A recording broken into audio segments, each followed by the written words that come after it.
Salam salam, chers adeptes du magazine Voix d'avenir, ñëwaat nañ ak yéen pour votre deuxième numéro de votre programme où créativité, innovation et persévérance se rencontrent. Alors tey dañu leen indil un numéro spécial ci 31 décembre bi. Nous en profitons pour vous souhaiter une bonne et heureuse année. Tey seen magazine, comme vous le remarquez, nous faisons le tournage, l'enregistrement à la foire de Dakar, la foire internationale de Dakar au CICES. Donc tey plateau bu Allah dawme la ñu leen di waajal et ñu leen di remercier ci seen teewaay, seen taxawaay, seen le fait que ngeen di ñu suivre tout le temps, di ñu bàyyi xel, di ñu topp, ñu ngi leen ci sant, di leen ci gërëm et ça prouve que lu ñu leen di proposer intéressé na leen et nous vous en remercions. Je fais un petit coucou à Charmel Semoko qui n'est pas là aujourd'hui, mais toutes nos pensées vont vers elle. Elle a des obligations ailleurs et ça se comprend. Donc voilà, tey daal suñu plateau xam naa ni narul yomb vu que nous avons des sommités avec nous. Nous avons Fatou Kani, alors qui va se charger de tirer les vers du nez suñu invité du jour bi.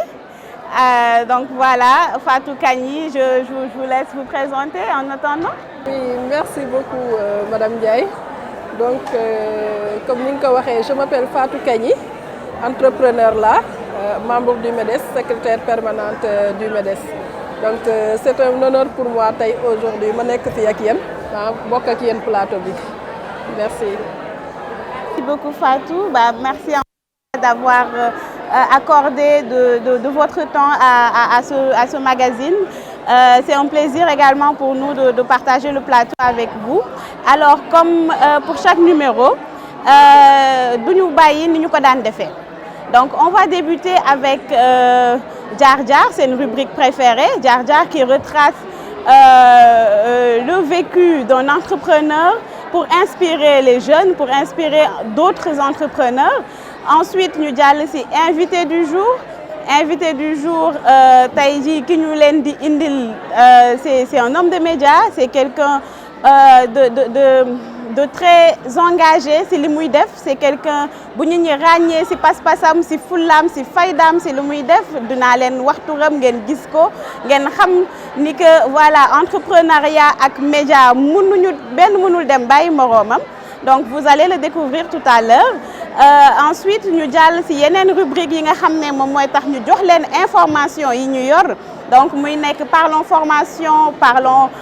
financement. Ensuite rubrique actu entrepreneuriat bi tax ngeen xam li xew ci dëkk bi ak liy waaj a xew ci dëkk bi. Ensuite ñu jàll ci rubrique coup de cœur, coup de gueule. Donc noonu la nar a demee tey duñu ci wet naam Charmel nekku fi waaye wetuma tamit parce que madame la présidente est là avec nous comme ni mu koy faral di defee di ñu tete di ñu gunge di ñu teg ci yoon bi ñu xam fan la ñuy teg suñu tànk. Donc pour la rubrique Jar Jar, alors tey Jar Jar s'est intéressé à une femme, une battante du nom de Yaay Tako Thiam ñu gën ko xam ci Tako Linguère Event. Muy koo xam ne gëm naa ni milieu bi secteur entrepreneuriat, secteur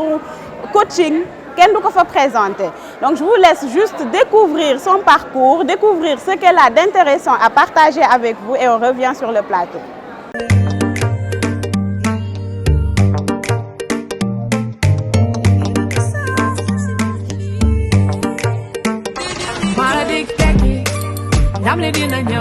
salaam man la madame Thiam Yaay Tako tey nag ñu fas yéene waxtaan ak yéen ci sama jaar-jaar di ko fas yéene bokk ak waa internetu Presse Afrique mais également ak waa GIE Buntu bi Dev di nuyu présidente Mariama Soumaré bu baax donc fas yéene waxtaan ak yéen ci émission bi ñuy wax Voix d'avenir. Kan mooy madame Thiam Yaay Tako donc may femme entrepreneur. Mais avant may nekk femme entrepreneur dama jaar ci école bu ñuy wax Institut supérieur de management de Dakar avec ma am fa sama diplôme supérieur de gestion avec une spécialisation en gestion des ressources humaines. ma fa jógee nag jaar naa fu ñuy wax 2STV ci Origine SA ci rajo bi mais également jaar naa ci benn ONG bu ñuy wax Horizon Sans Frontières di bu président Boubacar Seye. ma fa jógee également jaar naa Safir FM TV liggéey fa ci wàllum communication mais également comme assistante directrice bi. ma fa jógee nag comme li ñuy wax rek parfois da ngay am sa diplôme nga wut liggéey ba sonn doo mën a am nga ne xaaral nga dugg ci entrepreneuriat ma ànd ci nag sama borom kër encouragé ma motivé ma ne ma comme yaa ngi toog et que defoogoo dara mën nga dugg ci commerce bi. ma dugg ci nag muy passion ci man dem naa ci ba am sama entreprise ñu koy wax maison de luxe Tako. waaye à côté également je suis passionnée de tout ce qui est entrepreneuriat surtout des femmes et des jeunes donc ma am également benn cabinet bu ñuy wax Tako Linguère Consulting muy dox ci lépp loo xam ne conseil la accompagnement ci wàllum entrepreneuriat mais également dañ fay def lu ñuy wax coaching en développement personnel et en personnel branding. waaye yemuma foofu dama am benn chaîne YouTube bu ñuy wax online Africa Media TV muy chaîne YouTube boo xam ne tout ce qui est réussite dañ ko fay wax mais également tout ce qui concerne l'évolution de la femme son émancipation wala son autonomisation socio-économique. comme li ñuy wax rek jaar-jaar nag mënul yomb tout début est difficile mais da nga ciy nekk rek ma nekk ci nag di doxal sama ay entreprise muy une fierté boo xam ne mën naa wax ne képp koo xam ne rek am nga jaar-jaar sax fierté la mais parfois jaar-jaar bi mu am métit mais métit yooyu daf lay permettre nga avancer daf lay permettre nga xam fi nga bëgg a yegg mais daf lay permettre également nga xam ne li ñu naan dara yombul mais ci métit boobu ngay xam ne fi nga jëm foofu mooy yoon bi. en général dañuy wax le chemin est difficile mais c'est le difficile qui est le chemin. mooy que ni métit bi nga xam ne moom ngay jànkontreel moom moo lay wan yoon bi ba ngay avancer petit à petit jaar-jaar nag dafa am solo et jaar-jaar bu nekk rek nit ku nekk ak jaar-jaaram mooy identité am mu métti di nga xam ne man fii laa jaar mais mu neex wala mu yomb également di nga wax ne fii laa jaar. ci biir jaar-jaar bi également parfois di nga am accompagnement mais accompagnement bu njëkk bi mooy sa entourage dafa am solo ci doomu aadama dafa am solo ci évolution doomu aadama sa entourage sa famille proche say xarit dañ lay jàppale man nag ñooñu jàppale nañ ma bu baax a baax mais terewul plus ngay dem également dina am ay yenn structure yoo xam ne dinañ la accompagner. lu ci mel ni Buntu Bi Dev portail Buntu Bi Dev moom nga xam ne lépp loo xam ne promotion de l'entrepreneuriat des femmes et des jeunes partout dans le monde ci lay dox mais également ñu ànd ci ak DER wala à Jokkol ak waa ànd nañ ci également ak waa Jokkolabs vraiment ci sama évolution par rapport ak sama entreprise. waaye nag su loolu yëpp weesoo dama yor benn plateforme bu ñuy wax jigéen ñi ñun jigéen ñi muy plateforme boo xam ne dañ fay dajale jigéen ñi di waxtaan ak ñoom di leen di former di renforcer seen capacité mais également di organiser parfois ay exposition vente pour ñoom aussi ñu ñëw fësal li ñuy jaay pour nit ñi également ñu xam ne jigéen ñi kat ñu ngi yëngatu ci dara dinañ leen motiver. dinañ leen encourager mais également dinañ leen accompagner parfois ci wàllum li ñuy wax micro financement. bépp évolution wu personnel wala professionnel dina am noo war a taxawee pour mu jëm kanam donc il te faut du courage il te faut de l'abnégation il te faut également li ñuy wax une confiance en soi loolu moo lay permettre gëm-gëm boobu moo lay permettre nga mën a avancer nga gëm ne man fii ma jëm dinaa fa yegg. nga gëm ne la réussite également c'est pour tout le monde ñi keneen mën a réussir wala ñeneen mën a réussir yow personnellement noonu nga mën a réussir donc yooyu noonu ñoo ma permettre ma gën a jàpp xam ne mën naa concilier également vie professionnelle et vie familiale mais également mën naa concilier lépp loo xam ne commerce la mais également yeneen entreprise yi nga xam ne yor naa ko gëm naa ko te xam naa ne mën naa ko def incha allah. conseil bi may jox nag jeunes yi ak les femmes entrepreneurs mooy que ni il faut du courage comme ni ma ko waxee léegi ku nekk na gëm li muy liggéey ku nekk na gëm boppam mais également ku nekk na def lépp loo xam ne rek dina ko permettre mu mën a gën a ñoŋal li ñuy wax xam-xamam mën-mënam wala potentiel am wala compétence am parfois da ngay am benn compétence benn potentiel mais da ngay def tout rek ba nga koy gën a yokk ngay gën a informé wu di def ay recherche te loolu léegi yomb na li ñuy wax le digital ay opportunité kese la am na ay inconvénients mais opportunité yi ñun moom la ñuy saisir loolu laay conseiller jeunes yi loolu laay conseiller femmes yi e-commerce bi mu ngi fi mais également naka ngay def ba am ay informations qu'il faut naka ngay def ba def ay recherche pour mën a yokk sa xam-xam nga formé wu wala nga renforcer say capacités c'est important donc digital bi nañ ko gën a jox également nañ ko gën a téye nañ ko gën a fonk mais également opportunité yi nga xam ne am nañ ko ñëpp mën nañ ko saisir parce que nag parfois damay toog sama kër di def samay live parfois damay toog sama kër di liggéey loolu nag digital bi moo ma ko mën a may di encourager jeunes yi ci e-commerce bi di encourager jigéen ñi que ni wala jeunes yi la réussite mën na nekk fii ci biir réew mi mais également mën na nekk ci bitim réew c'est important li ñuy wax portail buntubi.com wala GIE buntu bi dev ci loolu lay dox foo mënti nekk rek mën nga fësal li ngay liggéey te yaakaar naa ne loolu c'est à saluer et c'est très très très important. ñu ngi dem nag ci ay élections comme ni ñu ko waxee candidats yi war nañ leen mën a lancer des messages sénégalais bu nekk rek war nga mën a lancer un message à ces candidats ou bien au futur président de la République du Sénégal di leen di wax ne nañ gën a jàppale ndaw ñi nañ gën a jàppale jigéen ñi nañuy déglu jigéen ñi nañuy déglu ndaw ñi que ñuy dem vers les femmes les jeunes les associations les groupements de promotion féminine nañ leen di dem di seeti parce que ñoom ñooñu seen xalaat ñoom ñoo xam li ñuy dund ñoom ñoo xam seen i besoins mais également ñoom ñoo xam seen i capacité nañ leen di seeti gën leen jox cër yaakaar naa suñ ko defee rek le développement socio-économique que nous voulons dina gën a yomb c'est important. dama yor benn structure bi ñuy wax Tako Linguère Events donc tout ce qui est événementiel ak social dañ ciy dox ñuy organiser nag benn événement les 20 et 21 janvier 2024 à la place du souvenir muy benn événement bu ñuy wax expo du week-end dañuy dajale ndaw ñi dajale jigéen ñi pour 2 jours ñu ñëw jaay wane wala fësal li nga xam ne ñu ngi ciy yëngatu daf leen di permettre parfois ñu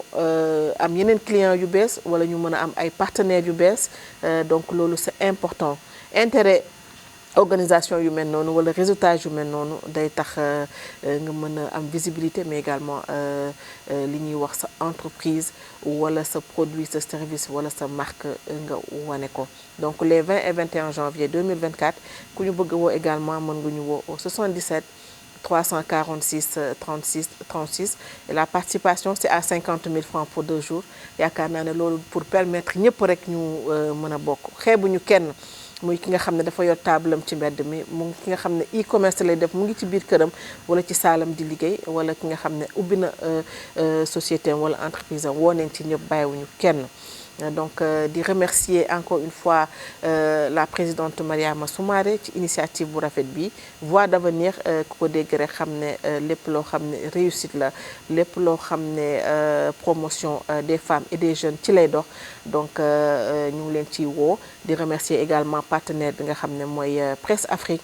ci initiative bu rafet bi nga xam ne lépp rek pour promouvoir le développement des femmes et des jeunes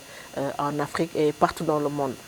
parce que nag les Africains wala les jeunes et les femmes ñu ngi partout dans le monde muy waa diaspora bi ñuy def liggéey bu am solo ci réew yi ñu nekk mais également ci seeni réew ak ci seeni njaboot un grand merci à Buntubi Dev mais également à Presse Afrique.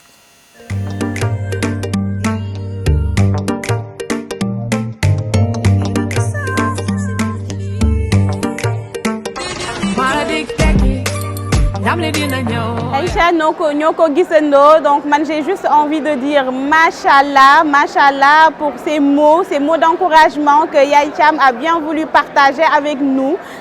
jeunesse africaine, femmes africaines. Donc ñuy di ko sant di ko gërëm d'avoir accepté notre invitation ci rubrique Jaar Jaar, d'avoir partagé avec nous ces mots-là d'encouragement. Donc sans plus tarder xanaa ñu jàll rek ci rubrique bi ci topp ndax xam naa ni tey moom suñu gan bii nii li mu ñu fi waajal ak Fatou la mu ko nar a waxloo xam naa ni daal dina ala doome. Donc rubrique invité du jour la ñuy dem. Alors moi je veux vous rappeler que si on arrive à tourner ce magazine, si Buntu Dev arrive à réaliser ce projet, c'est parce que on est en partenariat avec Presse Afrique. Presse Afrique xam nañ ko bu baax moom benn média la boo xam ne vraiment mu ngi def liggéey bu am solo ci réew mi et vocation wam gëm nañ ni entrepreneuriat am na ci wàll bu am solo. Donc tey ñu am mbégte di accueillir sur le plateau du magazine Voix d'avenir monsieur Ibrahima Lissa Faye. Ibrahima Lissa Faye qui est le président, bien qu'en fin de mandat, de l'association de la presse en ligne. Alors monsieur Faye qui sera interviewé par madame Fatou Kani. Donc xam naa ne loolu warul mën a yomb.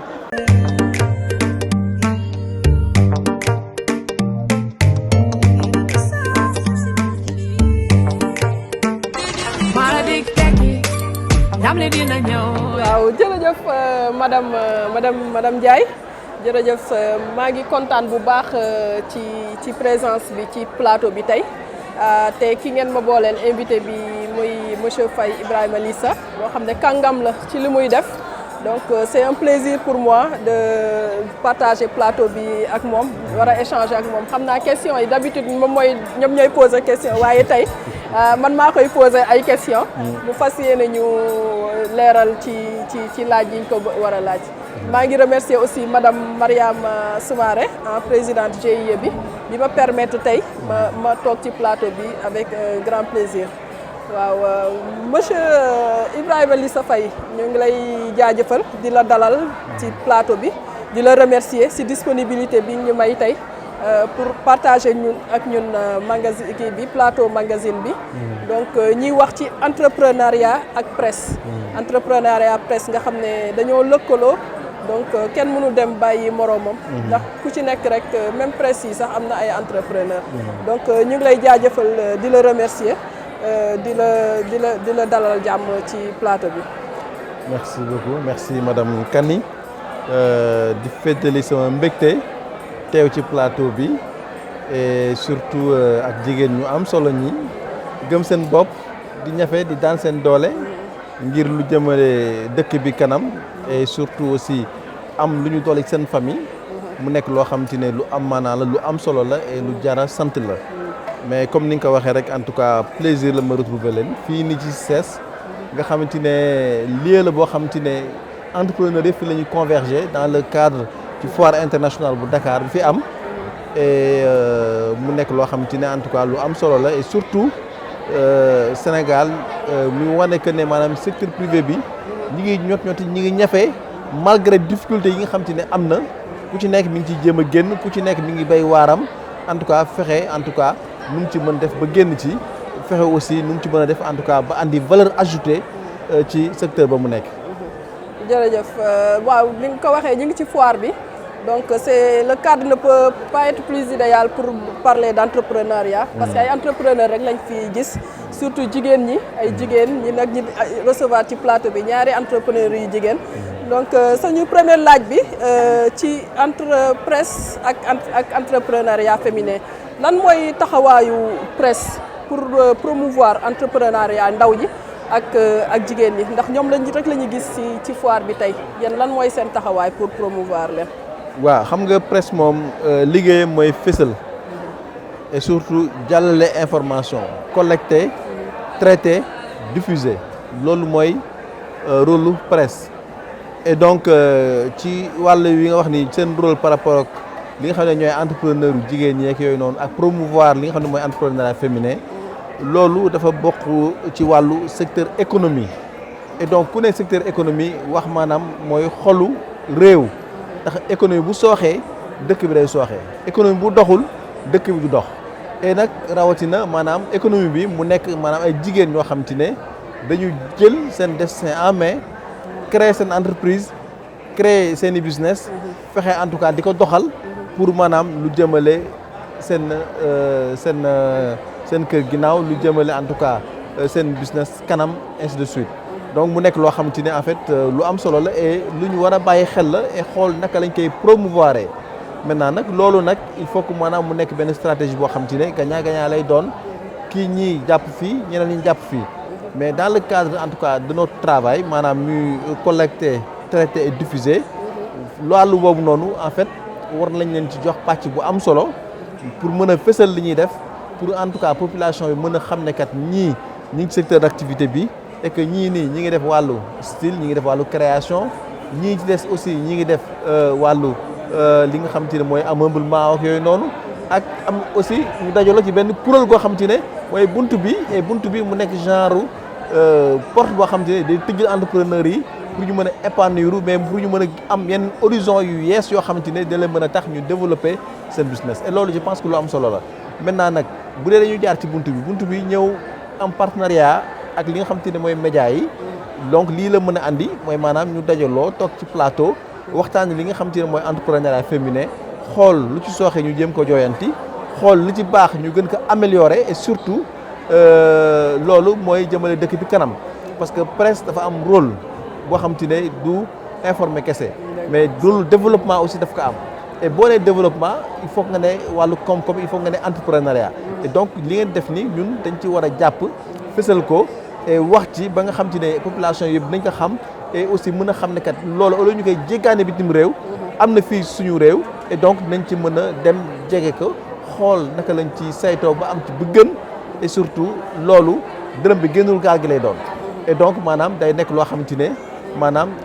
day ñëwaat suñu famille yi duggaat ci réew mi en tout cas suqali ñi nga xam ne ñoo ko yor et mu nekk lu am solo loo xamante ne parce que nag boo dee jéggaani daf fekk yow sa dëkk dañoo tëggul et donc bu dee ñoom maanaam ñi ngi def di bay seen waar ku ci nekk fànn ba mu nekk vraiment def lu am solo yoon la vraiment population bi ñu xam ko ba nga xamante ne balaa ñuy dem fenn ñu ñëw ñoom intéressé wu ci li nga xam ne ñi ngi koy def ñëw jënd fa parce que bu ñu ko jëndee seen bopp lañ koy defal wax dëgg fa yàlla parce que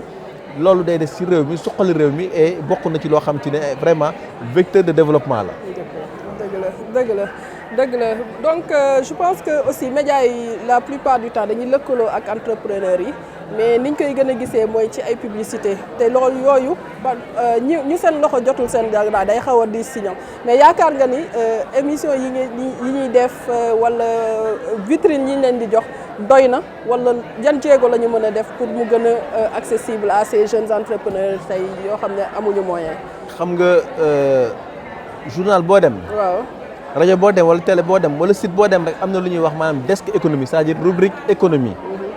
et rubrique économie pàcc la boo xamante ne fa la ñu jagleel en tout cas tout ce qui est agrégat économique et tout ce qui est en tout cas entrepreneuriat en tout cas tout ce qui touche à l'économie loo xam ne dafay doxal dëkk rek tout ce technologie de l'information et de la communication yëpp ci foofu la maintenant nag ci biir foofu il faut que ñu trouver plage boo xamante ne dañuy wax ci entrepreneurs yi et loolu aussi il faut que aussi entrepreneurs yi mën ko liggéey parce que buntu bi par exemple dafa def démarche seqi jéego dem ci presse moo tax tey jii nii lii mën a am et partenariat bi mu nekk loo xam ne lu wéy la et bu dee ci ne maanaam ñii di entrepreneurs yi ku ci nekk def na noonu je pense que mu nekk aussi partenariat boo xam ne ku nekk dina ci gis boppam et loolu lu am solo lay doon. lu am solo lay doon et mbir mi aussi dëgg la lu ci bëri affaire publicité la ñuy xalaat mais aussi balaa nga naan am ne fa ndaxte bu dee maanaam ñi nga xam ne ñi ngi leen di jàppale li leen fësal saay su nekk buñ dul dugal dara ci gafa gi bu yàggee damay ragal bu yàgg entreprise ba tëj donc nag parfois nag lu ñuy jàppale yoon la ñu comp as tuut dugal ci gafa gi comme ça voilà et puis parce que ñu ay entrepreneur lañu te leen maanaam charge yi wekku seen mbagg moo wekk suñu mbagg bu weer deewee dañuy fay ay salaire dañuy fay location dañuy fay ay facture et dañuy fay impôt dañuy fay IPRES caisse sécurité sociale donc boo boole loolu yëpp bu deen ci ne maanaam da ngay def ay partenariat yoo xam ne du kii dafay xaw a sooxe et donc moo tax nag en fait baax na ñuy am genre yi nii di tijji plage yi nga xam ne ñooy entrepreneurs yi di leen jox micro ñuy wax effectivement seen i jafe-jafe et aussi ba yem ci benn domaine kese bu fexe mu nekk domaine yu bëri parce que boo xoolee quand même bunt bi je pense que am na ay kii yu bëri yu ci nekk secteurs yu bëri yu ci nekk et donc ñooñu ñëpp ku ci nekk am na wàll ci émission bi et ku ci nekk war na mën a wax ay jafe-jafe wax ay avantages am wax naka lay def pour développer secteur am. waaw dëgg la su ma déggee ci sa wax donc kenn mënul dem bàyyi sa borom. dëgg la même presse bi si seen bopp sax yéen ay entrepreneur ngeen. donc ci biir ngeen nekk. voilà donc damay jàll ci beneen question bu ma lay bëgg a laaj mooy yan jafe-jafe ak la entrepreneur yi di jéggi wala di am di jànkantool bu ñu bëgg a atteindre presse bi bu ñu bëggee jot ci presse bi pour mun a fësal seen bopp. xam nga pour man jafe-jafe bu njëkk déjà mooy ouverture xam nga il faut que maanaam entrepreneur yi ñu créer ay cadres yoo xam te ne dinañ mën di inviter presse bi di ñëw di saytu ñoom li ñuy def et di ko mën di fësal mais cadre yooyu noonu bu amulee day jafe et leneen li aussi mooy que ne maanaam bu dee da nga nekk ci benn secteur muy di ameublement mu di BTP wala mu nekk wàllu stylisme wala mu nekk wàllu couture ak mode ak yeneen yi c'est-à-dire li ngay def aussi yoon la parfois maanaam nga def porte ouverte wala it nga dem nga lëkkaloog ci mel ni buntu bi mu organiser événement wala ñu lëkkaloog ñoom aussi ñi nga xam ne ñooy waa ADPME wala yeneen structure état bi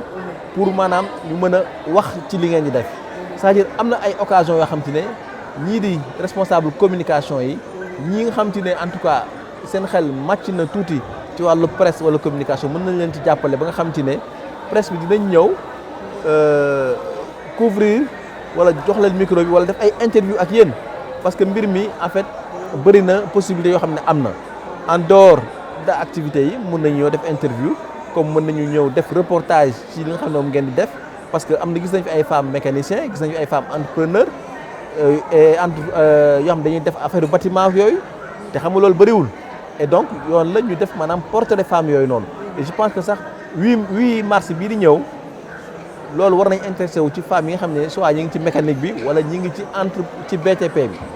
parce que loolu bëriwul li ci bëri ay góor lañ ciy gis te dañu ne monde kaymaa la ba nga xam ci ne jigéen ñemewuñ ko trop mais bu amee jigéen ñoo xam ne ñeme nañ dugg ci monde boobu noonu jafe-jafe am compliqué ñooñu war nañ leen dem tendre leen la perche génn leen wan leen opinion bi ñu xam ne kat am na ay entrepreneur ñu nekk ci BTP bi jigéen yu bay seen waar. donc fësal leen gën leen may baat. am nañu benn membre GIE bi du nom de Thiondi Diop elle est entrepreneur en BTP donc vraiment mu xarañ si lu muy def Sister Thiondi on te fait un gros coucou si GIE bi la bokk day sol casquette am sol ay basket am dem sur le terrain dem chantier di ko ñafe di ko wane ni que voilà fenn fépp fu góor mën a dem moom jigéen mën na fa dem et elle fait de belles choses ay tabax yu dëgër ndax jigéen tamit ay bi mu mën a am góor du ko mën a am à 100% donc da si baax des fois jigéen ñi di wane seen bopp di dugg si yenn secteurs yi. menuiserie bi yaa ngi def ay affaire yu doy waar yoo xam ne loolu yëpp mën a fësal xam ne jigéen léegi du ay yenn métier yëpp la mën a nekk comme ni nga ko waxee BTP ak yow mii nekk ci ameublement bi di décor di defar waaw derrière donc voilà yaa ngi ci biir di def yëf yu xarañ donc ça me permet ma laaj monsieur Faye ndax lan la presse bi war a mën a def jéego yu mu war a def pour soutenir nos entrepreneurs yi jigéen ñi ak ndaw ñi pour ñu mën a fësal gën a fësal seen visibilité yan aide ngeen leen war a mën a andil ndax vous avez mis en place des mécanismes ci seen organisation yi ngeen di gérer wala ci presse organe de presse yi ngeen nekk. waaw xam nga maa ngi ko doon wax léegi nii xam nga en fait lii di femme entrepreneur yi. dafa nekk loo xam ne lu am solo la parce que boo xoolee li ci demee ne ay CNES. xool lu ci demee ne ay CNP. même MEDES. yooyu yëpp ay góor a ko jiite. et pourtant am na ay femmes yoo xam ne ñu ngi ak ay entreprises yu am doole. nekk ci biir organisation yooyu noonu mais amuñu baat pour maanaam mën a génn imposer wu. mais femmes yooyu aussi il faut que ñu mën leen lijjanti dugg wax ak ñoom parce que mbir mi faut pas que ñu yem ci ñu mag ñi rek. faut pas que ñuy maanaam jël tout le temps la parole di ko jox ñoo xam te ne yàgg nañ ci wàllu entrepreneuriat wala opérateur économique. parce que ni mu fi amee ay opérateur économique noonu la fi amee ay opératrices économiques. bien sûr ñu am doole di bay seen waar di def liggéey bu mucc ayib. et tey jii nii boo ñu soxla woon lever fonds nii léegi mën nañ génne benn 10 milliards teg ci table mais jigéen ñooñu ñu ci bëri kenn leen dégg. mu nekk loo xam te ne pour man lu garaaw la. et il faut que ñooñu tey nit ñi mën a wax ak ñoom comme demee ni par exemple buntu bi ak ñi mu àndal dem wax ak ñooñu ne leen kat mbir mi kat tey jii nii il faut que yéen ñi nga xam te ne am ngeen expérience ci entrepreneuriat bi. nekk ay tey opératrice économique daf ci lu am solo il faut que tey jàppale ba kàddu jigéen gën a jóg et it ngeen ñeme média yi s'il le faut ñu defal leen li ñuy wax maanaam média training coacher leen ba nga xam te ne ñoom dinañ mën a ñëw porter la voix féminine parce que tey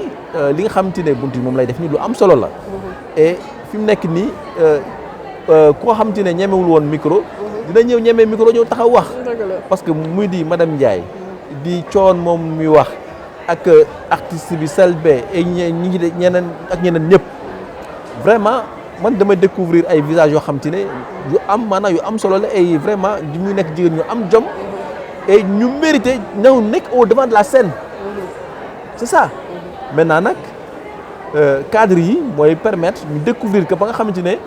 buy mars jotatee au lieu ñuy defati même rubrique yi yeeg yooyu noonu ñu génn dans les chantiers battus dem jël ñi nga xamante ne maanaam kenn xalaatu leen andi leen teg leen wan leen ne carrément ñii yombul waaye ñu ngi ciy génn et nit ñi def ba génn ci noonu la yeneen jigéen mën a def ba génn ci et que jigéen léegi nekkatul maanaam ca waañ ba wala ci kër ga kese non voilà loolu dafa jeex il faut que nit ñi xam ko et loolu pour loolu ñu mën a am il faut que ñu servir ay exemple et am na ay exemple ñu fi nekk ñoo xamante ne wax dëgg fa la ñi ngi ñafe et buntu bi nga xam ne moom la leen tëjil nañ ci dugg ñoom ñëpp ku ci nekk bay sa waar jéem a fës et puis wax li nga xam ne mooy sa programme et je pense que ñëpp am na solo de c'est une porte grandement ouverte pour toute la communauté muy góor di jigéen di ndaw di mag képp ku am projet képp ku am si loo xam ne yaa ngi ciy yëngu bëgg koo fësal mën nga jaar si buntu bi am nañu plateforme en ligne di buntubi.com am nañu ay page si plateforme digitale yëpp si réseaux sociaux yi donc ñu leen di woo di leen def un appel pour ngeen ñëw rejoindre ñu c'est un GIE qui ouvre la porte vers la voie de l'avenir. waaw dëgg la madame Ndiaye donc comme monsieur Faye ni mu ko waxee tamit organisation patronale yi comme ni mu ko waxee jigéen ñi ngi si ginnaaw mais MEDES moom je pense que jigéen ñi fës nañ ci madame la présidente ci la bokk mu ngi def liggéey bu mucc ayib si biir MEDES je pense que ñi ngi def seen activité di organiser di fësal moom c'est une leader MEDES la bokk donc presse bi da ngeen mën a ñëw di contacter ces femmes là dans ces mouvements là ñoo xam ne ñi ngi ci mouvement yi ñu ngeen mën a collaborer ak ñoom def teg loo xam ne dina soutenir entrepreneuriat jigéen ñi ak ndaw ñi voilà donc maa ngi remercier monsieur Faye ci disponibilité am tamit ñu wéy rek ci suñu laaj yi yiñ kii yëpp est-ce que yow tey environnement média Sénégal propice na pour entrepreneurs yi jeunes yi surtout ak jigéen ñi est-ce que propice na ak lan la ñu war a teg dëgg pour que femmes yi ak jeunes yi ñu mën a entreprendre def kii seen visibilité ñi fësal leen ñu gis leen ak voilà. mais xam nga mbiru entrepreneuriat moom c'est jamais facile. jamais parce que ku la ne yomb na mi ngi lay wax loo xam ne amul. wala mi ngi lay gasal ndëgg sërëx. ndaxte mbiru entrepreneur mooy maanaam comme ñi di bay rek nga ñëw gas ci suuf si dugal ci sa jiwu. toog xaar. même si en fait tey jii nii xaral li may nañu maanaam boo tegee sa entreprise nga am sa business plan. am sa stratégie pour maanaam mën ko promouvoir et surtout mën a am li ñuy wax maanaam rentabilité lu mën a am la mais loolu yëpp pour mën a am visibilité lu ci am solo la parce que visibilité boobu noonu mooy maanaam nga mën a feeñ ci presse bi mais aussi nga mën a am taxawaay ci réseaux sociaux yi mais surtout nga mën a coordonner presse bi ak réseaux sociaux yi ba nga xamante ne maanaam da nga am benn image bu crédible ba nit ñi mën la ñeme ba nga xam ne partenaires yi dinañ mën a ñëw wuy si la et surtout aussi nga mën a fël rapidement parce que boo gisee entrepreneur yu bëri lii tax du ñu mën a sori mooy marché bi et marché bi boo ci amul taxawaay bu am solo et bu dee ne yow maanaam say produits nit ñi xamuñu ko noonu trop ngay produire te du dem bu yàggee da nga musiba day di am te loolu kenn ñaanu ko yàlla donc moo tax visibilité lu ñu war a coupler la et surtout fexe teel a pénétrer marché bi et pour teel a pénétrer marché bi il faut beaucoup de pub il faut aussi fexe fépp foo xamante ne comme par exemple ICS bi ni mu demee nii boo mënee teew nga teew fi fépp foo xamee ne aussi buntu bi nga organiser ak yeneen partenaire nga teew fa c'est-à-dire fexe fës saa su nekk et foo mën a amee interview ak média wala fu ñu la mënee foo xalaatee ne mën na def dëkk micro nga dem amul xeeb média amul xeeb leen c'est-à-dire mbir mi moom dynamisme la sop la passion la et surtout gëm ko ñafe volonté détermination parce que entrepreneuriat loolu la entrepreneuriat boo ko gëmul amoo passion bi amoo détermination bi waaw ak patience bi doo dem parce que jeunes yi léegi dañuy yaakaar ne ñoom dañuy ñëw tëj ci mbir mi rek récolter ay millions léegi dem seen yoon et ku yaakaar ne loolu yaa ngi nax sa bopp waaw parce que mbir mi non seulement il faut nga prouver marché bi bëri nay produit mais il faut nga def fexe ba sa produit nit ñi xam ko mu fës ba nit ñi mën la ñeme mën a ñëw et bu ñu ñëwee mu baax dañuy gën di ñëw c'est ça en fait donc visibilité moom lu ci am solo la mais visibilité bi aussi lu jar a travailler la am stratégie bu leer boo xam te ne dina la mën a permettre nga mën ci génn waaw et loolu yëpp lëkkaloo yu mel nii moo koy andi lëkkaloo yu mel nii moo koy andi ak fépp foo xam ne mën nga fa fës nga dem fa teew fa fës fa loolu rek la. waaw yaakaar naa ni buñ koy déglu dañuy xam ne entrepreneur mooy wax. entrepreneur au-delà de l'homme de média du patron de presse entrepreneur mooy wax te ba pare mu ngi soutenir entrepreneur yaa jigéen je pense que conseil yu mu fi joxe tey awa je pense que tey membre GIE yi déglu ngeen ko bu baax j'espère bien. wax bi am na solo et je sais que déglu nañ ko je sais que dinañ si tirer profit. balaa ñuy continuer j'aimerais bien dire que tey plateau bi dañu fi ànd ak borom Eva Style moom habillé donc Yaay Khady Guissé elle est là elle est la promotrice de la marque Eva Style moom moo habillé aussi madame la présidente li ngeen may gis may faral di sol muy rafet ngeen di moo ko laaj moom mii moo koy ñaw donc man ma bëgg a ñëwaat nag si monsieur Faye li mu wax sànq am na lu am solo lu ma si retenir mu attirer sama attention il a dit que entrepreneurs yi bu ñu xeeb benn média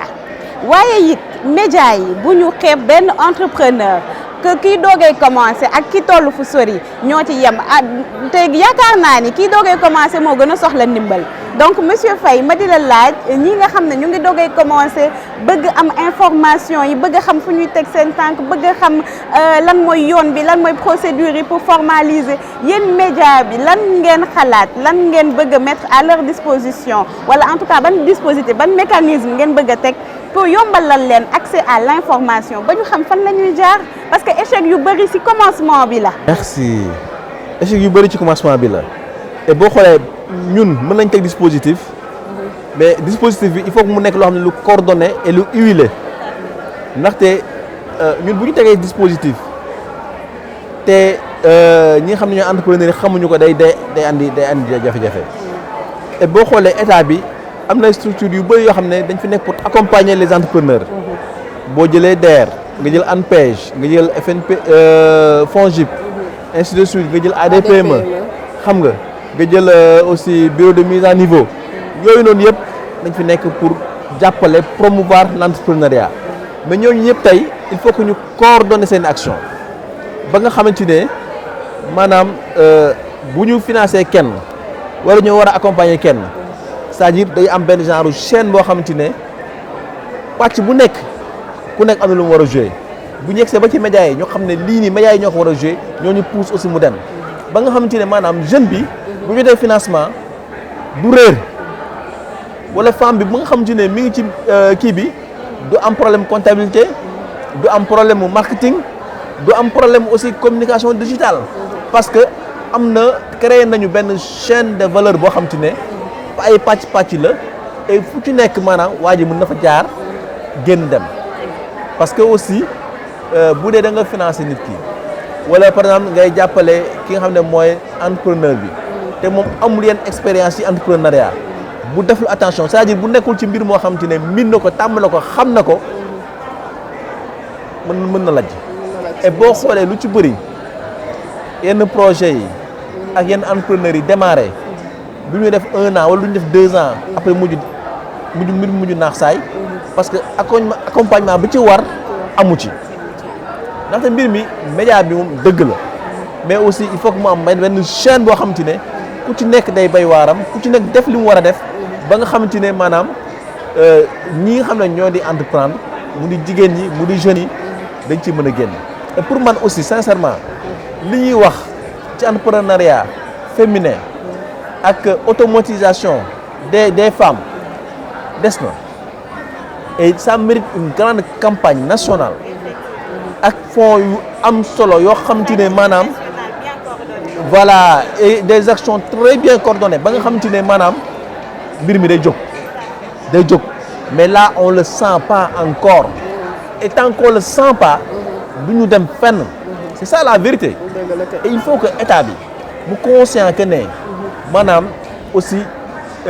ñii di entreprendre ay doomu réew mi lañu et li ñuy liggéey fii lay des et bu ñu leen jàppalewul ba ñu jóg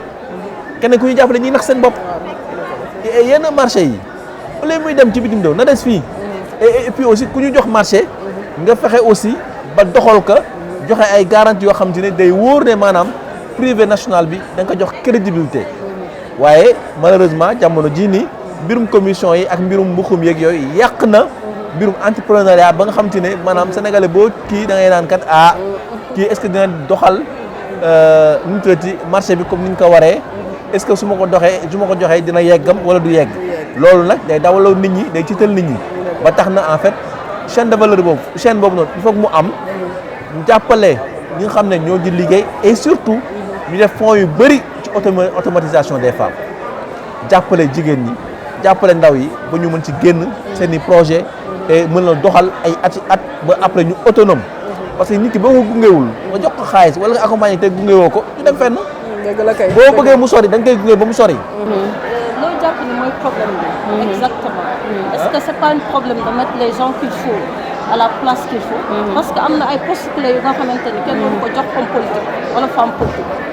dañ ko war jox ay nit yu nga xamante ni c'est des personnes yi nga xamante ni dañu expérimenter yi nga xamante ni seen vision yëpp liggéey kese lay doon du am prise du am partie prise du am bras long on n'aura pas besoin de zigzaguer pour yegg fa nga bëgg a yegg man boobu je crois xam nga soxna si li ngay wax nii dañuy wax maanaam dellusiwaat mérite ak compétence et mbir mi ñu bàyyi politique ak népotisme ñu tekk fële ñu fexe ba ku ñuy teg ci poste non seulement mu am mérite bi am compétence bi am expérience bi ñett yooyu boo ko boolee yow da nga xam fi nga jëm et aussi da nga jàppale ñi nga xam ci ne war nañ la lu leer nañ et ñii xam nga ne dinañ sori parce que mbir mi li ñuy wax lépp financement yaakaar naa bu ñu ko joxoon ñi ñu ko war a jox dëggantaan njaay non seulement dinañ liggéey mais dinañ gis ne que Sénégal mi ngi jóg parce que aussi li yëkkati réew maanaam mu nekk benn say ku nekk di liggéey ca la mu nekk di avancer di dem boobaa dañuy jóg ñu dem mais bu dee ne mbir mi dañuy xool maanaam ñi nga xam te ne yow parce que yaa ma neex wala yow politicien nga wala yow fii nga far ñu jox la bu la joxee comme fii nga far bu la dara du la ci fekk mais nga def xaalis bu la neex après le reste doo naan compte kenn et loolu il faut mu dañ fi et loolu ci li ñu gën a sonal ci la bokk il faut qu'on le dise waxate dee moo fi am c'est le principal problème c'est la vérité tey moom leen fàtte si li ñu waxtaanee nii te xam ni ñoom dagam y a des efforts qui sont en train d'être faits sànniwuñu li ñu def yëpp ci poubelle bi gis nañ ni que ñu ngi def ay jéego waaye nag xam nga ni ñu dañ leen di gën a ñaax di leen gën a ñaax ngeen yokk cere dooli ñeex ndax soxla nañu ko ci milieu bi et puis man j'ai envie de dire que l'entrepreneuriat c'est l'affaire de tous c'est l'affaire de tous soo ko man pour man développement réew bi la base les fondamentaux na mën na jógee ci entrepreneuriat parce que mënoo utal ñëpp xëy mais li nga mën mooy ku nekk nga jox ko les clés li mu war a mën a demee utali boppam dem napp jënam dem defari yëm dem daaji bantam dem defi ku ci nekk mën a jug yëngu ci li mu moom ci li mu xam parce que y a de ces métiers qui sont aussi ethniques tey soo jëlee par exemple lawbe bi moom tey li ko culture am may moom mooy dem yett bant tey kooku soo ko wanee lan lay gën a formaliser la muy def nga jël uude bi culture am la mu ko may mooy dem defari ay dàll ay di ëw kooku tey soo ko wanee tamit ban yoon lay jaar pour formaliser pour gën a teg entreprise am structure am si yoon je pense que kooku dina développer wu dina créer de l'emploi et je pense que tamit loolu ce sera au bénéfice de toute la population donc c'est un appel qu'on lance aux autorités mais en attendant nag loolu yëpp di teg bu ci place waa ñëw gis leen buntu bi buntu dev ñeen la fi nekkal donc buntu dev dafay servir de tremplin pour accéder à toutes les informations nécessaires pour ngeen xam fan ngeen di jaar on a une page qui s'appelle Voix d'avenir sur Facebook page boobu noonu information yëpp yoo leen soxla ci formation ci financement pour ngeen mën a suqali seen activité di ngeen ko fa fekk donc plateforme buntubi.com nekk vitrine où sont regroupés tous les secteurs d'activité danga ma fay fekk man mi NBC ci terme ameublement local nga di fa fekk Eva ci yére yu rafet yi muy nga di fa fekk Condi ci BTP nga di fa fekk Lalla ci netatu yi muy defar nga di fa fekk keneen ak keneen Charmel et ses bijoux donc buntu dev nekk la croisée des talents du Sénégal ñuy am mbégte tout le temps di ci ànd ak suñu présidente mu ñuy won fu ñuy jaar donc genre buntu dev suñ ci amee amaat ci man je pense que Sénégal dina gën a jëm kanam et ne pas tout attendre de l'État ça c'est ma conviction personnelle il ne faut pas tout attendre de l'État. waaw exactement merci beaucoup. exactement madame Ndiaye exactement li nga wax loolu la ñaax nañ état bi et dernière fois bi ñu rencontré état ja il commence à se rendre compte que ñoom ci seen bopp sax dañoo war a jox gëddam entrepreneuriat delloo rôle am entrepreneuriat mooy créer emploi ndax ñoom ils se sont rendu compte que ñoom état bi du seen rôle du créer emploi c'est mettre les mécanismes tout ce qu'il faut pour que entrepreneurs yi jël lu ñu moom dernière fois bi ñu defee réunion ak ministère de l'économie et des finances loolu moo génn ci réunion bi je pense que présidente madame Soumaré mu ngi woon ci réunion boobu représenté na leen dignement tey moom plateau bi dafa neex je pense que tey plateau bi neex na ndax ay entrepreneurs yi rek ñoo fi toog te boo gisee lu tax mu gën a neex mooy média mooy tax ba entrepreneurs yi fës waaw donc c'est quelque chose boo xam ne day intéressant day indi link bi dafa fort ndax média bi moom ci boppam mi fësloo entrepreneur yi moom ci boppam entrepreneur la voilà merci beaucoup monsieur Ibrahima Lissa Faye ñu ngi lay jaajëfal ci teewaay bi mais balaa ñu pare dañ lay wax nga ban conseil ngay jox tey entrepreneur yi jigéen ñi ak ndaw yi fi toog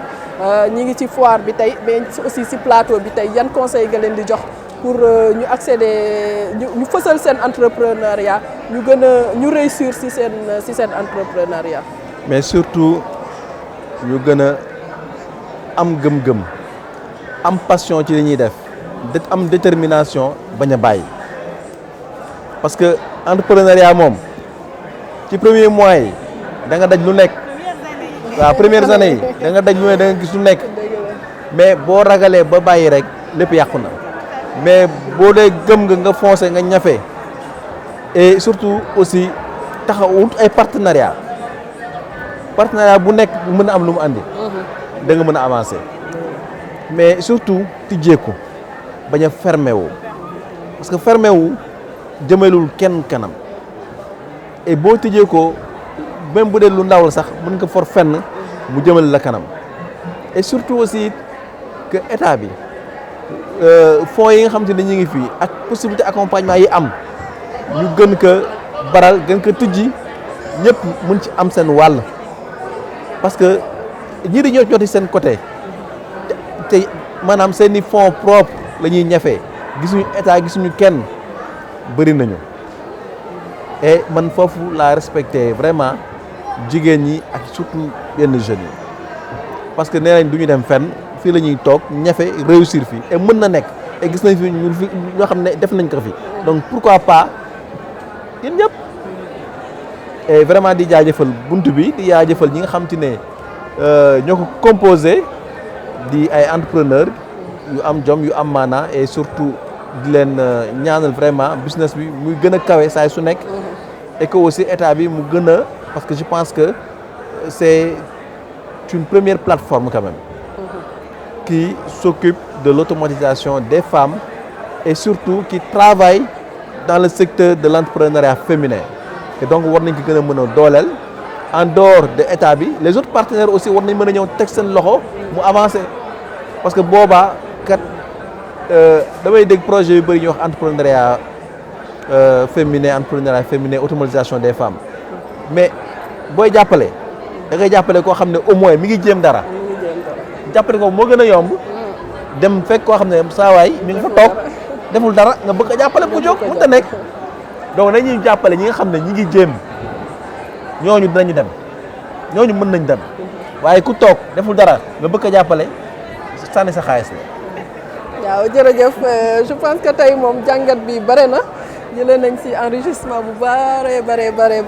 monsieur Faye ñu ngi lay remercier ci disponibilité bi générosité bi surtout parce que partager say connaissances say conseils ci ndaw ñi ak surtout jigéen ñi générosité la donc madame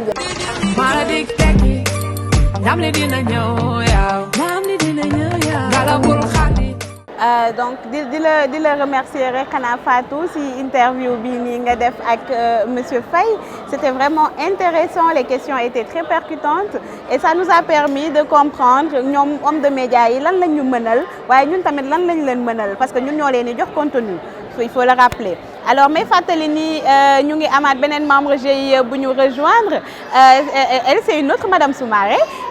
Adji Diaraka alors elle fait de ces sauces tomates mais très délicieuse je vous le recommande sauce moyo yu neex yu amul fenn lay def soo defee sa lakk sa barbecue wala sa méchoui ba nga jël si sauce am yi def ko si non mais c'est vraiment à ne pas rater mun ngeen dinañ leen defal numéro ngeen woo ko je vous le recommande moo ngi nekkee Yoff alors man dama bëgg am avis wu madame la présidente si li ñu waxtaanee parce qu'elle nous a suivi avec intérêt moom mi nga xam ne macha allah elle a plusieurs talents plusieurs cordes à son arc macha allah donc moom elle est très bien placée pour comprendre tout ce qui a été dit entre médias ak entrepreneuriat madame Soumaré madame la présidente. Merci beaucoup madame Ndiaye ma fille. Merci beaucoup Fatou Kani.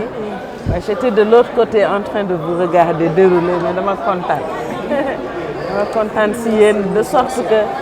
franchement ma awma lu ma ci teg parce que question yi ma doon xalaat yëpp posé ngeen ko vous avez été exhaustive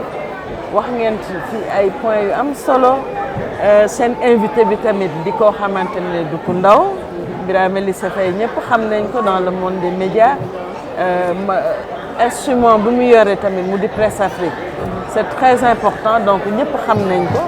donc voilà du ma def lu may gërëmati leen sant leen kontaan ci yéen kontaan ci ni ngeen tenir seen numéro comme j'aime à dire mag ñi neen bunge xale yi. Félicitations les filles. Merci beaucoup. Félicitations pour votre invité et bravo. Merci beaucoup Madame la Présidente. Merci si générosité bi ak bi ñu invité ci plateau bi tey. C'était un immense plaisir et un honneur tey en espérant que comme ni nga ko waxee kontaan nga bu baax si interview bi donc merci beaucoup yaa ngi lay jërëjëfal bu baax a baax. Merci beaucoup notre maman, Madame la Présidente. Merci pour la confiance renouvelée. Merci pour l'opportunité et merci pour avoir conçu et pensé tout ceci. Parce que le concept de Voix d'avenir vient de cette dame. Le concept de Buntu Dev vient de cette dame. Machallah, du nelaw nekkul lu dul di xalaat di réfléchir di bind à plusieurs reprises dañuy échanger si digg xaaju guddi ay 2 heures du matin mu naan ma fille j'ai une idée ma fille il faut que je note ça ma fille il faut qu'on déroule ça ñun loolu daf ñuy may courage daf ñuy may détermination parce qu'on sait que duñu wét si benn yoon on sait que fépp fu ñuy dem am nañ benn mag bu ñuy accompagner du ñuy guider et je ne le dirai jamais assez fu ma toog dama koy wax on a de la chance d'être accompagné par une boule de sagesse. C'est une boule de sagesse. C'est quelqu'un qui a vécu, am expérience, am jaar-jaaram, am lu mu jot a réaliser ci àdduna mu ne je vais prendre des jeunes, ma copte leen, ma teg leen ci voie de l'avenir. Am loolu c'est important. Donc merci beaucoup, merci maman.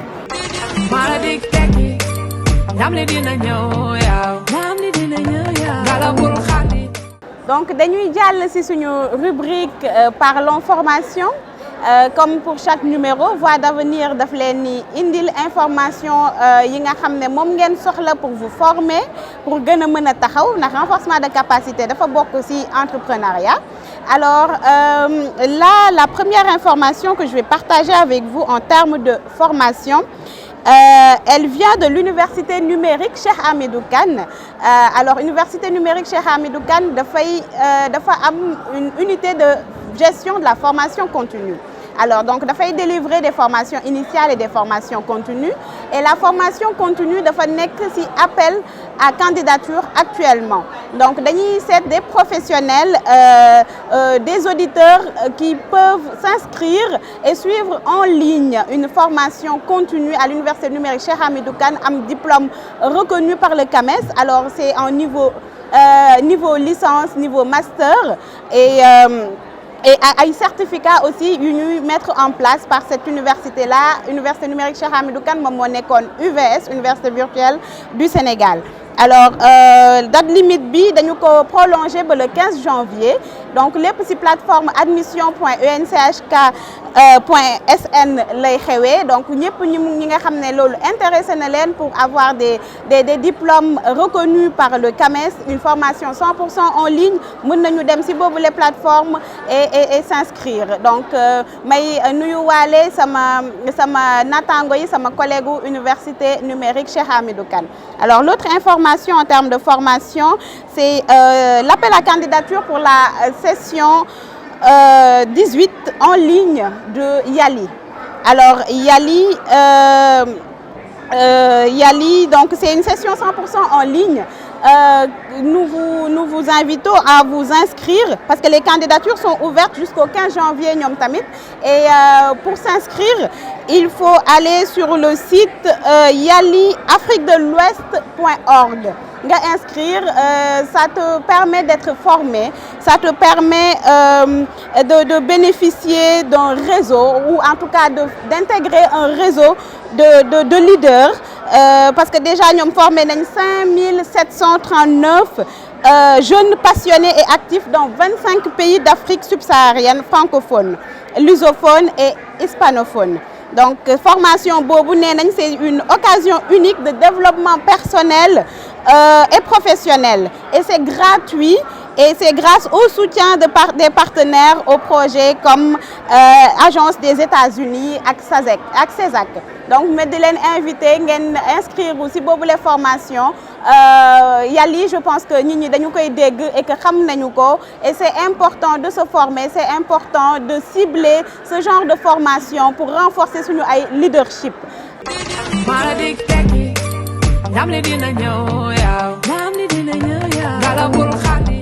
Et bien d'autres informations relatives aux offres de formation que vous pouvez trouver sur notre page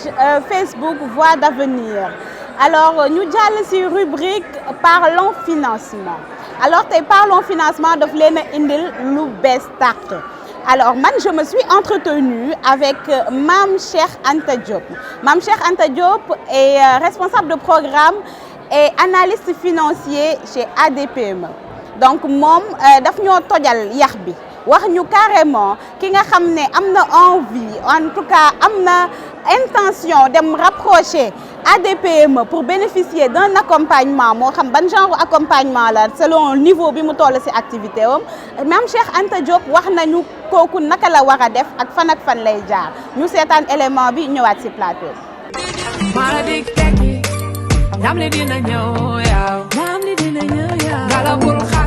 Donc moi c'est Mame Cheikh Anta Diop, chargé de programme, analyste financier à la DPME. Donc pour rebondir sur ce lac, donc je vais essayer de vous expliquer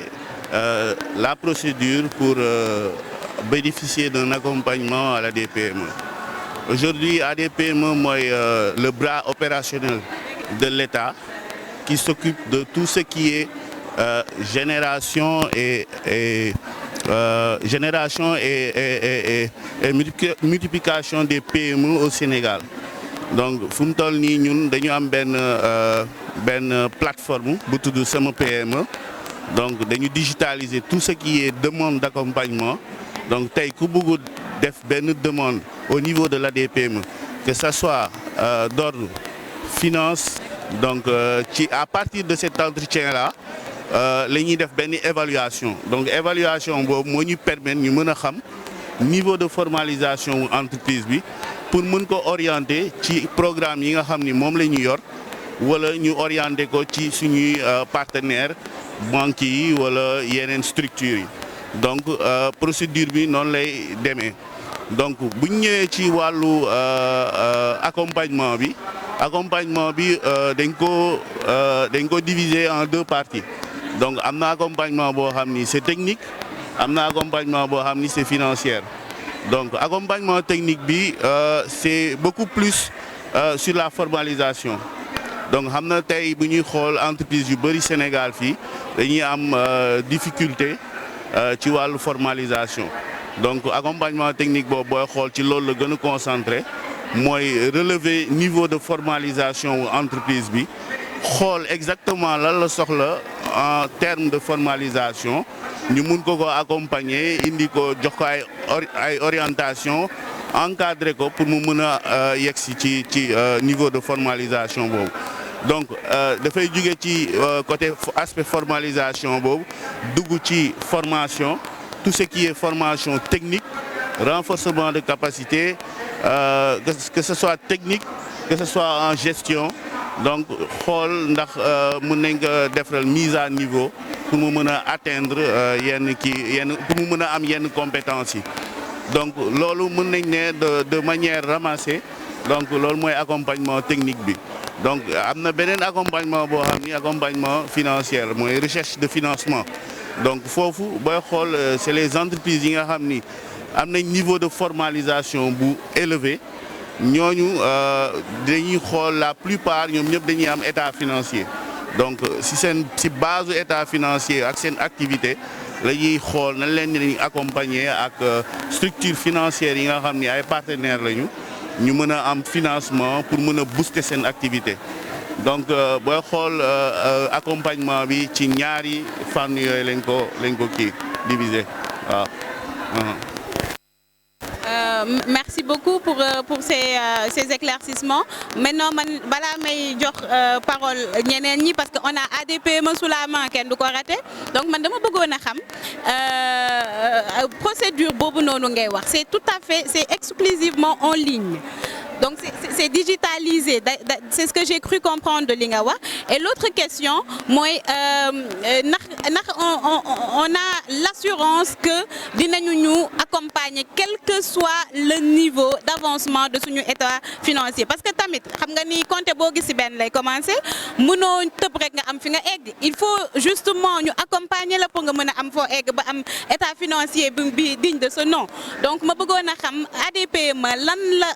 réserver entreprise yu ndaw yi doogee door tollaguñu fenn amaguñu yenn chiffre d'affaires yi lan la leen mën a defal pour accompagner leen pour ñu booster seen activité entrepreneuriale merci. Merci ci question bi donc par rapport ak première question bi xam nga tey instant ñu ngi dérouler benn programme bu tudd ETER emploi transformation économique et relance dont l'objectif du programme est de digitaliser tout ce qui est outil de gestion donc xam nga tey mënuñu yor programme bu mel noonu tey te ñun duñu digitaliser suñu process te booy xool au début ADPME demande d'accompagnement yi ça se faisait de manière physique mooy da ngay def sa lettre nga def sa demande donc xam nga loolu tey c'est vraiment difficile pour nga mën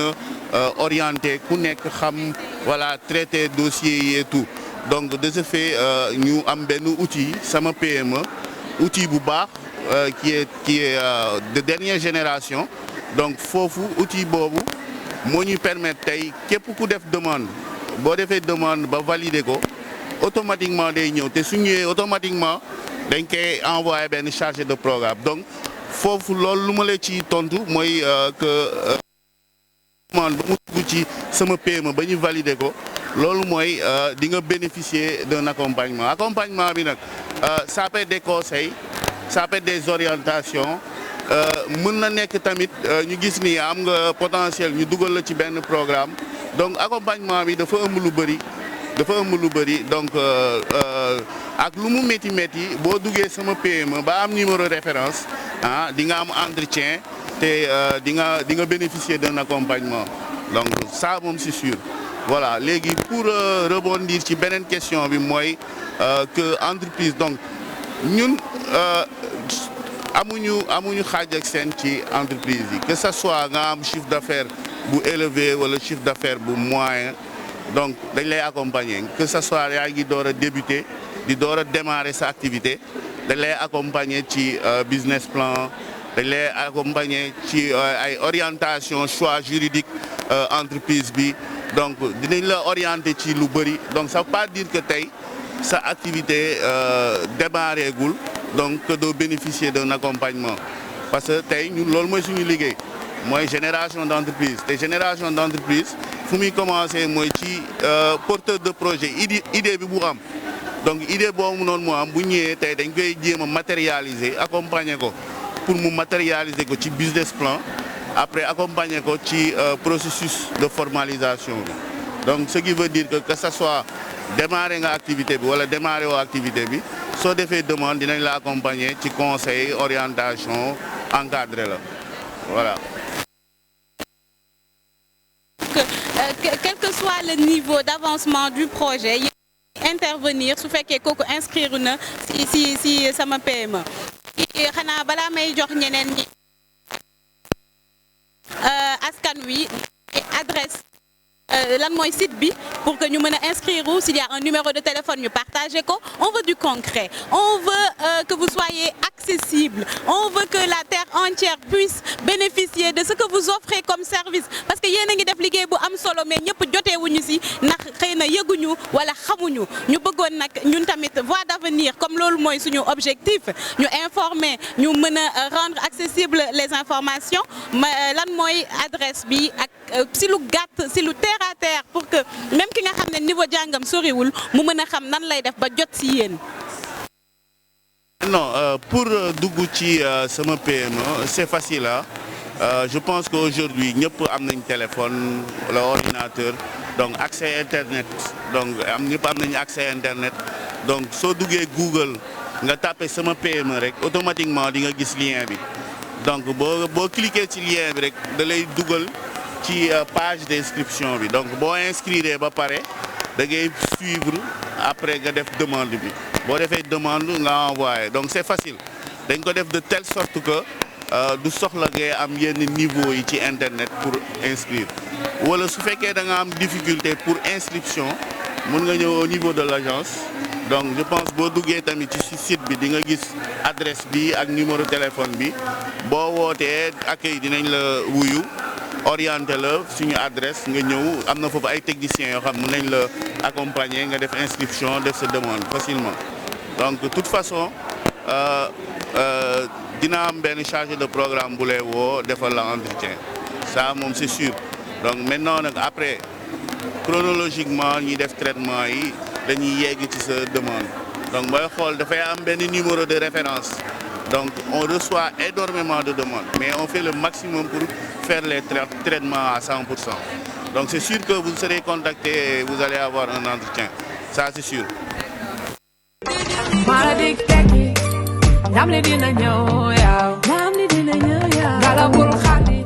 Alors ñoo ko déggandoo ñuy remercier monsieur Diop pour sa disponibilité lépp nag ci foire bi la xewee ci foire bii nii ci espace ADPME d'ailleurs ñuy remercier waa ADPME qui a permis à Buntu Dev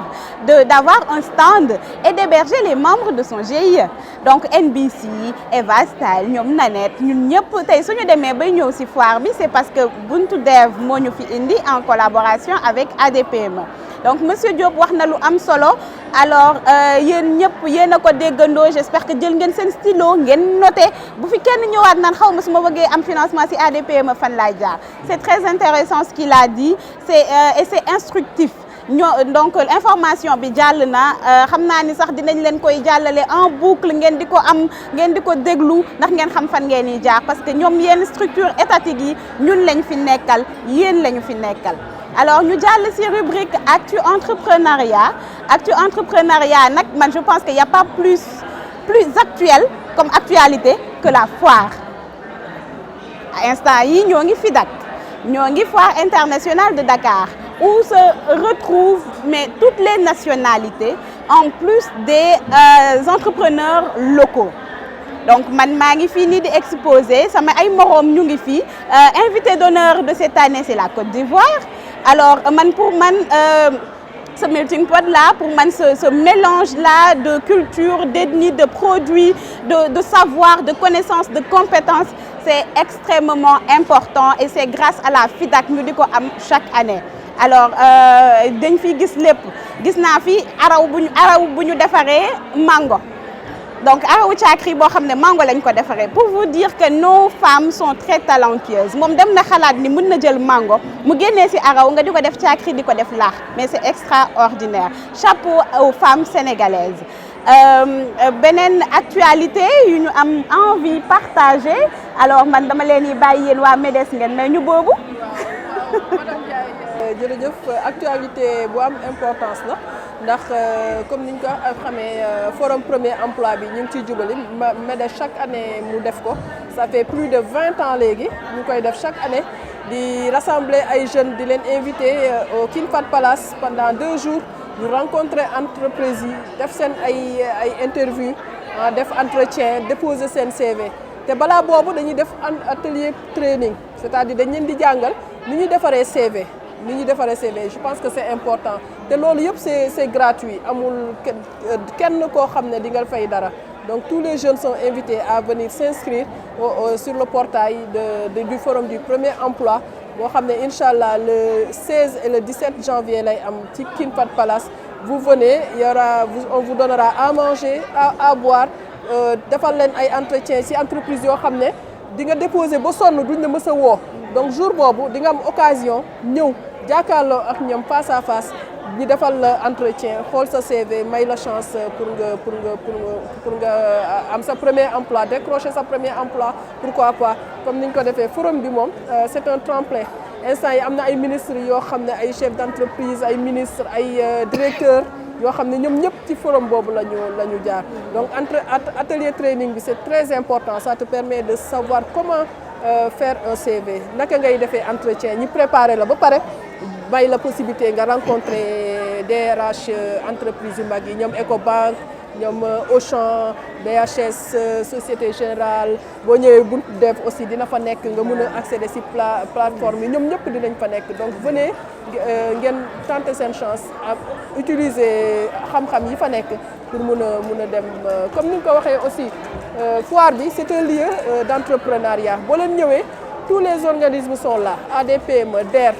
ñëw leen jël ci information yi ñëw leen jël ci information yi surtout jeunes yi ak femmes yi ngeen xam possibilité yu am pour mën a entreprendre ak mën a développer seen entrepreneuriat boo leen toogee seen koñ di jaay rek doo leen kii il faut aller comme monsieur Faye nu mu ko waxee suñu invité bi il faut aller vers l'information et il y a pas meilleur lieu que foire bi tey nga xam ne ñoom ñëpp dañ fiy daje et c'est très rare nga gisandoo leen ñoom ñëpp parce que da ngay paas dem fii paasaat dem fee loolu dafa kii mais mën nga boo ñëwee ci foire bi DER nga fi fekk ADPM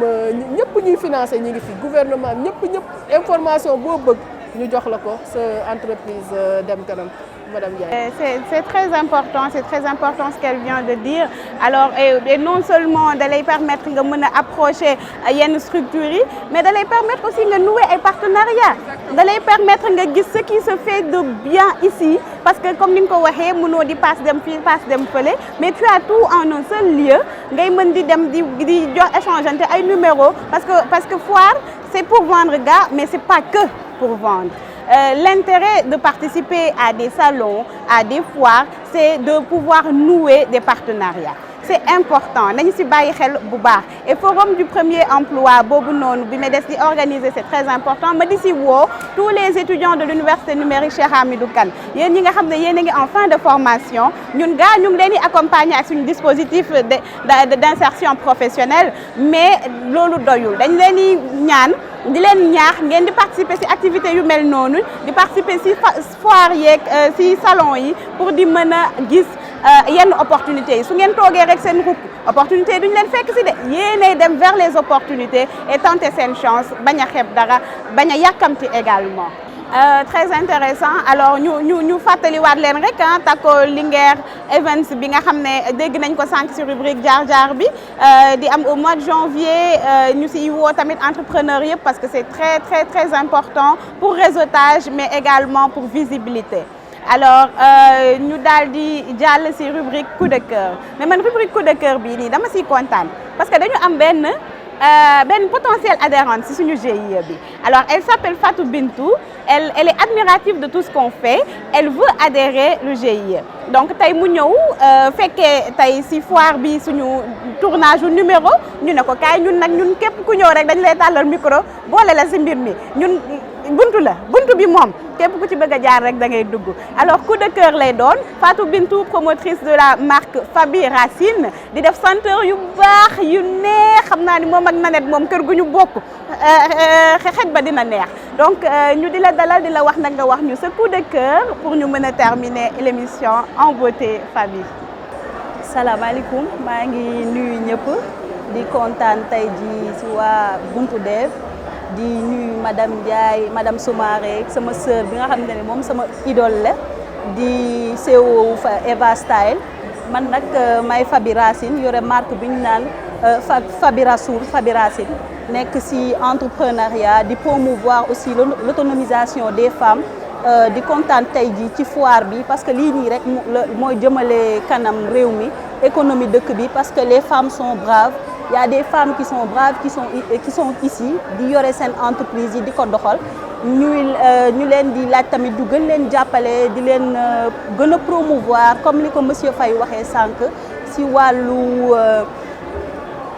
presse bi et tout di kontaan aussi sama sœur nga xam te ne tout le temps c'est une personne qui me pousse vers l'avant moo ma fi indi d'ailleurs ma nekkoon place du souvenir participer ci benn foire di wax jigéen ñi ñu bañ a ragal di participer ci forum yi di participer ci foire yi gën a promouvoir aussi seen entreprise di leen remercier yéen ñëpp merci. Machallah en tout cas on est ravis de t'accueillir buntu bi moo ngi fii pour yow sa adhésion moom xam naa ni madame la présidente daf koy valider léegi waaw voilà parce que. Bah voilà, machallah. Vraiment, nous leur souhaiter une bonne et heureuse année 2024, que cette année soit une année de réussite, une année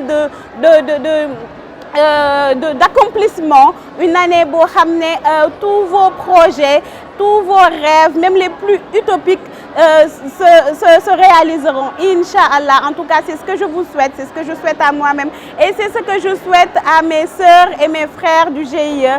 Buntu Dev. Vraiment, merci pour la disponibilité. Merci Fatou,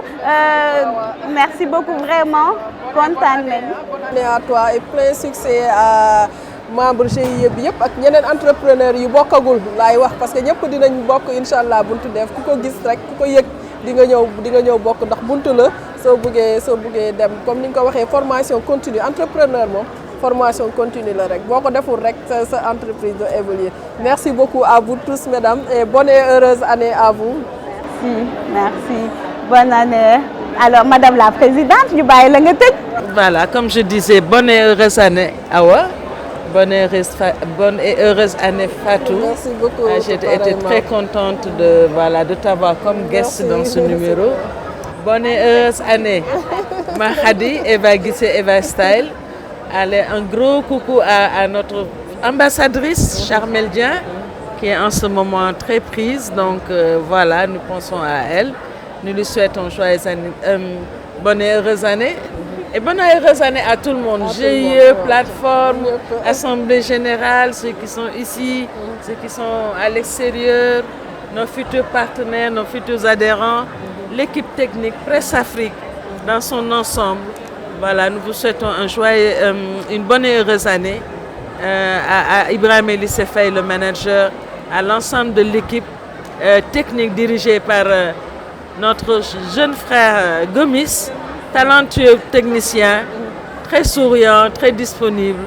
Franchement, tout le bon à toute l'équipe de Presse Afrique. Nous sommes heureux de nouer ce partenariat avec vous. Donc, bonne et heureuse année à tout le monde et à très bientôt, Inch'Allah. Merci, à bientôt.